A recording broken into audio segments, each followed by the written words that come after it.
ഇതാ ആരാധനയ്ക്ക് യോഗ്യനായ നമ്മുടെ കർത്താവ്.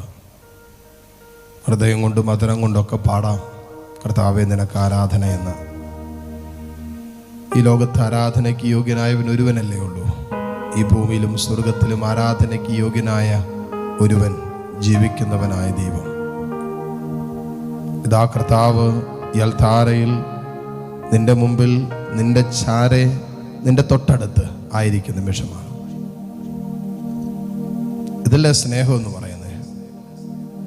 സ്നേഹിക്കുന്നവരിലേക്ക് നമ്മൾ ഇറങ്ങി വരില്ലേ? യഥാർത്ഥ സ്നേഹം എന്ന് പറയുന്നതല്ലേ? സ്നേഹിക്കുന്നവരിലേക്ക് നമ്മൾ ഇറങ്ങി വരും, അല്ലെങ്കിൽ സ്നേഹിക്കുന്നവരിലേക്ക് നമ്മൾ ഇറങ്ങി ചെല്ലും. അതാണല്ലോ സ്നേഹം. ദൈവം സ്നേഹമായതുകൊണ്ട്, ദൈവം നമ്മെ സ്നേഹിക്കുന്നത് കൊണ്ട് അവൻ നമ്മിലേക്ക് ഇറങ്ങി വന്നു. മനുഷ്യനായി അവൻ ഈ ലോകത്തിലേക്ക് ഇറങ്ങി വന്നു. ഇതാ അതേ കർത്താവ് അപ്പമായി യൽത്താരയിലേക്ക് ഇറങ്ങി വരുന്നു. ദിവ്യകാരുണ്യമായി നിന്റെ കരങ്ങളിലേക്കും നിന്റെ നാവിലേക്കും നിന്റെ ജീവിതത്തിലേക്കും ഇറങ്ങി വരുന്നു. അവൻ സ്നേഹമായതുകൊണ്ടാണല്ലോ ഇറങ്ങി വരുന്നത്. ഈശോയെ,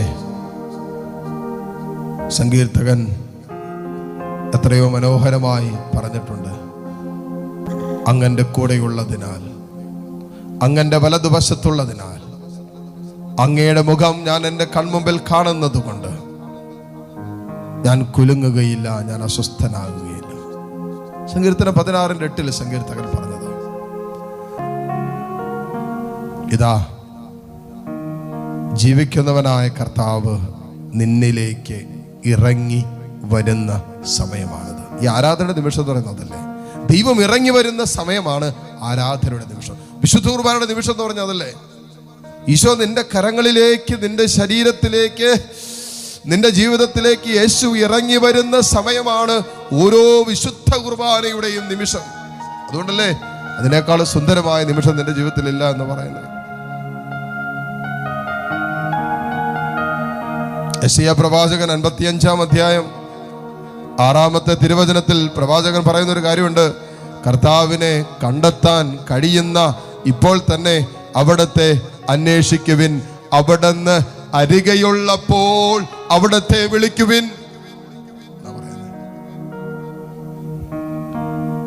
കർത്താവിനെ കണ്ടെത്താൻ കഴിയുന്ന ഇപ്പോൾ തന്നെ മോനെ നീ അവിടത്തെ അന്വേഷിക്കുവിൻ, അവിടുന്ന് അരികെയുള്ളപ്പോൾ അവിടത്തെ വിളിക്കുവിൻ. ഇതാ കർത്താവ് നിന്റെ അരികെ ചാരെ നിൽക്കുന്നു. ഇറങ്ങി വന്നേക്കുവാ. ശരിക്കും നിന്റെ ചാരയല്ലേ ഇത്? നിന്റെ കയ്യെത്തും ദൂരത്തല്ലേ ഇപ്പോൾ ഈശോ? നോക്കിക്കേ, നിനക്ക് കൈകൊണ്ട് തൊടാൻ പറ്റുന്ന അകലത്തിലല്ലേ നിന്റെ കർത്താവ്? ഇതുപോലെ ഒരു ശ്രേഷ്ഠ ജനത വേറെ എവിടെയുള്ളേ? ഇത്രമാത്രം ഭാഗ്യം ലഭിച്ച എന്നെയും നിങ്ങളെ പോലെ ഒരു ശ്രേഷ്ഠ ജനത ലോകത്ത് വേറെ എവിടെയുള്ളേ? നമ്മളിലേക്ക് ഇറങ്ങി വരുന്ന ഒരു കർത്താവ് നമുക്കുണ്ടല്ലോ. അവൻ ഇറങ്ങി വരുമ്പോ മോനെ നിന്റെ വേദനകളിലേക്കും നിന്റെ സങ്കടങ്ങളിലേക്കും നിന്റെ ഞെരുക്കങ്ങളിലേക്കും രോഗങ്ങളിലേക്കും തടസ്സങ്ങളിലേക്കും എല്ലാം അവൻ ഇറങ്ങി വരും. നിന്റെ ജീവിതത്തിന്റെ സമസ്ത മേഖലകളിലേക്കും യേശു ഇറങ്ങി വരും. ഇത് നീ വിശ്വസിക്കും. You need to believe this. You have to trust in the Lord. മുട്ടുകുത്താൻ സാധിക്കുന്ന എല്ലാ മക്കളും മുട്ടുകുത്തുന്നു.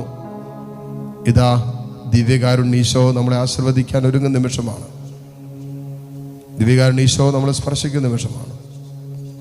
നമ്മളെയും നമുക്ക് ആർക്കുമൊക്കെ വേണ്ടി പ്രാർത്ഥിക്കാൻ ആഗ്രഹിക്കുന്നുണ്ട്. അവരെല്ലാം സമർപ്പിച്ച് സ്തുതിച്ച് പ്രാർത്ഥിച്ചുകൊണ്ട് ദിവ്യകാരുണ്യ ഈശോയുടെ ആശീർവാദം സ്വീകരിക്കാം. പരിശുദ്ധ പരമ ദിവ്യകാരുണ്യത്തിന്